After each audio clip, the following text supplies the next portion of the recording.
जय माँ हिंगुला देवी अग्निरूपिणी जगत जननी भक्तों दुखहर माता दयाकर मो प्राण धनी माँ हिंगुला यात्रा समय आमे बुलिबाकु आसीथिलु। लोकंकर एते भीड़ देखि सतरे मनटा बहुत खुशी हो गला।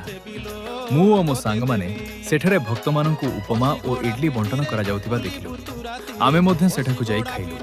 खाद्यटा बहुत स्वादिष्ट थिला। तापरे आमे आउ गोटे स्टॉल को गलु। सेठरे दही पणा पीलु। सतरे से पणा पी मन और शरीर दुहे ठंडा हो गला। भक्त मानकर माँ पई भक्ति देखिले आपण निजे बुझी पारिबे। लोक मानक पेटू को ठंडा करिबा पई तरभुज मध्य बंटन करुथिले। माँ को दर्शन पई लोक माने राति 4टारू भीड़ करथिले। भक्त मानक खाइबा देवा पई भाई माने जेपरि परिश्रम करुथिले सेति पई तांको अनेक धन्यवाद। सेठारू फ्री कैप मध्य मु और मो संग मानक पई नै आसिली। माँ को मंदिर पछर सुंदर दृश्य देखिलु। शेषरे आमे आखु स्टॉल को